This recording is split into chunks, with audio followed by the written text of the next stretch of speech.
आज हम कटनी के मुड़वाड़ा विधानसभा क्षेत्र में हैं और यहाँ पर कटनी का जो सबसे पहला ओवरब्रिज है उसको आज कटनी में कक्का ओवरब्रिज के नाम से जाना जाता है। भाजपा के शासनकाल में बना यह ब्रिज आखिर एक कांग्रेस नेता के नाम पर कैसे जाना जाता है, उसके पीछे एक बड़ी दिलचस्प कहानी है। इसके निर्माण से लेके इसके उद्घाटन तक का जो संघर्ष रहा है वो बड़ा ही रोचक है। आज हम इस पूरी कहानी के बारे में आपके सामने चर्चा करेंगे। हमारे साथ आज कक्का खुद मौजूद हैं, पूरे संघर्ष के विषय में आपको बताएंगे। आइए जानते हैं कक्का से कि आखिर गूगल जिस पुल को आज कक्का ओवरब्रिज बताता है तो वो उसका नाम आखिर कक्का ओवरब्रिज कैसे और क्यों पड़ा। कक्का इस ओवरब्रिज के बनने के पीछे की पूरी कहानी और आज जो ये कक्का ओवरब्रिज के नाम से जाना जाता है उसके विषय में बताएं। मैं तो माँ नर्मदा जी को प्रणाम करता हूँ। माँ नर्मदा जी के आशीर्वाद मेरा ये सफल आंदोलन रहा। 2005 है, अक्टूबर की बात है। मैं अमरकंटक गया था। मैंने यहाँ की ब्रिज की समस्याएँ बहुत देखी। यहाँ पर जो भी व्यक्ति चुनाव लड़ता, चाहे सांसद को हो, चाहे विधायक हो, चाहे महापौर हो, हमेशा ये बोलता है हमको विधायक बना दो, सांसद बना दो, हम ब्रिज बनवाएंगे, मुआवजा नहीं देंगे, सब बातें होती रही। लेकिन मेरे को माता पिता के आशीर्वाद से मैंने आंदोलन शुरू किया। आंदोलन जैसे जैसे बढ़ता चला गया, उस टाइम के तत्कालीन महापौर संजीव जायसवाल जी, उसका मकान टूट रहा था और एक पूर्व विधायक का मकान टूट रहा था। उस समय तो लोगों ने फ्लैक्स भी लगाया कि जंगल जंगल बात चली है, पता चला है ओवरब्रिज में वादा बन के कौन खड़ा है। एक फ्लैक्स वो बैनर लगा था। तो लोग हमसे पूछे, हमने कहा छोटे मियाँ बड़े मियाँ, अमिताभ बच्चन गोविंदा आमने सामने। वो मजाक का दौर चलता रहा। लेकिन क्या हुआ कि जब ओवरब्रिज के आंदोलन में 6 जनवरी 2006 को हजारों बच्चों ने रैली निकाली, 18 स्कूल के लड़के थे और वो अनूठा प्रदर्शन हुआ। उसको पूरा शासन प्रशासन हिल गया और संजीव जायसवाल को लगा कि अब हम इसमें सफल हो जाएंगे आंदोलन में। तो उनने हमको 1,05,48,000 का नोटिस दिया अवैध कॉलोनी।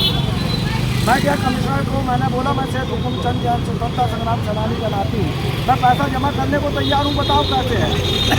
और जब उनको हमने दिखाई कि ये कॉलोनी हमारी वैध है, फिर उसके बाद उनने हमारे घर के बगल में कुआं जहाँ पर जैन मंदिर के लिए पानी जाता है, कुआं सिर्फ अभिषेक पूजा होती है, उसके लिए उन्हें तोड़ने के लिए बाउंड्री ने कवर किया।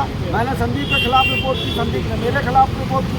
मेरे को थाने बुलाया गया, मैं थाने गया, मेरी गिरफ्तारी वगैरह हुई, मेरा पंचनामा बना। मगर उसका पूरा पब्लिक हमारे साथ थी तो अंततः उसने हमको छोड़ दिया।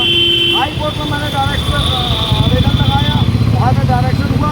मेरी रिपोर्ट पर संदीप को मुकदमा दर्ज हुआ, संदीप की रिपोर्ट मेरे खिलाफ। ये लड़ाई चलते चलते स्टे ले लेना थोड़ा।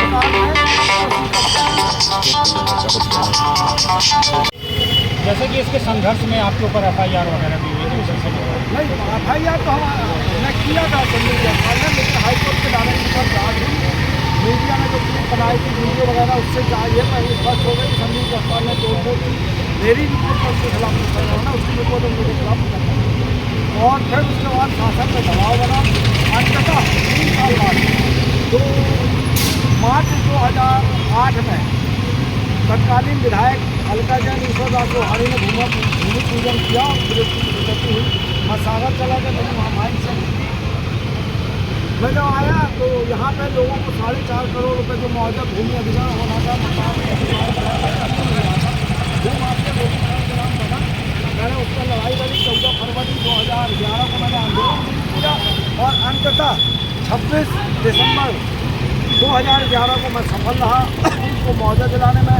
राजू पोद्दार वहीं खड़े थे IGM कार्यालय में, जो तत्कालीन विधायक थे भाजपा के, लेकिन लोगों ने माला और हमको पहनाया।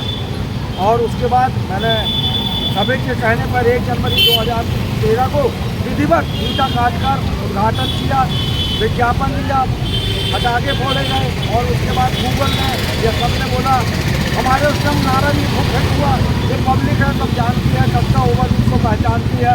और अंततः जैसा आप लोग बता रहे हैं, गूगल में भी सर्च करो तो कक्का ओवरब्रिज आता है।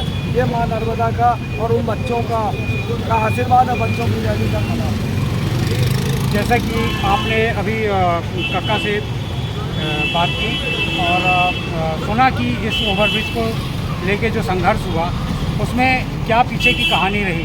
अब हम हमारे साथ कुछ साथी मौजूद हैं, उनसे पूछना चाहेंगे इस ओवरब्रिज के बारे में क्या संघर्ष था और उनको क्या जानकारी है। जी बताएं इस ओवरब्रिज की कहानी ऐसी थी कि कक्षा ने शुरुआत में पूरे बच्चों के साथ मैंने एक छोटा सा आंदोलन किया। उसके बाद उस आंदोलन को पब्लिक का बहुत रूप में लिया, पब्लिक का साथ दिया। फिर उसके बाद 2013 में जब ये ब्रिज बन गया, जब ये उद्घाटन के लायक हो गया, तब सरकार मतलब उस समय की सरकार उसको उद्घाटन नहीं करना चाहती थी, क्योंकि मुख्यमंत्री शिवराज सिंह चौहान द्वारा इसको उद्घाटन करना चाहता था। बट कक्का जी का ये देखकर कि पब्लिक परेशान हो रही है, उन्होंने इस ब्रिज को उद्घाटन कर दिया। उस समय के प्रशासन ने उसको फिर बंद कर दिया। तो हम लोग ने यहीं बैठ के यहाँ पर सदुपयोगी कराया। उस संघर्ष में मैं भी था, मेरा घर सामने था। उस समय मुआवजा भी मतलब जो ज़मीन का मुआवजा मिलना चाहिए था एक्चुअली, वो मुआवजा मिल नहीं रहा था। फिर उसके लिए हमने इनसे कक्का जैन जी से बात की, तो हमें उसका मुआवजा भी पुनः अच्छे तरीके से मिला और सुपुर्द मिला कि हम तसल्लीपूर्वक कक्का ओवरब्रिज का इतिहास काफ़ी दिलचस्प है। हम और भी लोगों से इस विषय में बात करते हैं। हमारे साथ हमारे एक और साथी मौजूद हैं। जी आपका शुभ नाम? आदित्य। जी आदित्य जी, आप बताइए कक्का ओवरब्रिज, आखिर कक्का ओवरब्रिज क्यों कहा जाता है, उसके पीछे की कहानी क्या है? देखिए, ऐसा है कि मैं बहुत सालों से बाहर हूँ और यहाँ पे ऐसा था कि इस ओवरब्रिज के ना पहले ही बन तो चुका था, लेकिन यह है कि इसकी कुछ बहुत सारी दिक्कतें होती थी। जैसे मैं उस पार रहता था, तो यहाँ पे वहाँ जाने के लिए पहले फाटक हुआ करता था। अब जाने के लिए हमको वहाँ पे बहुत सोचना पड़ता था कि हम वहाँ जाएँ कि ना जाएँ।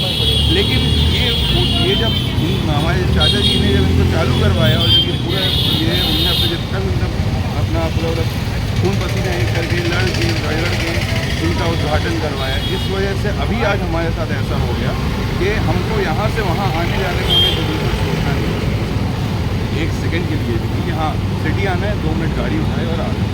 पहले फाटक की वजह से हमको ये सोचना पड़ता था कि अरे वहाँ तक पहुँचना पड़ेगा, कितना टाइम लगना है, क्या लगेगा, कितना टाइम लग जाएगा। तो इन सब बहुत सारी चीज़ों के नाम और इनने जितना चाचा जी ने हमारे जितना उन पर संघर्ष किया, मुझे नहीं लगता कि उतना कोई और यहाँ पे और कर पाए। मतलब आपका कहना है कि अगर कक्का जी नहीं होते तो ये ब्रिज का मुश्किल निर्माण बिल्कुल। जी। और कुछ ऐसा आप भी मानते हैं क्या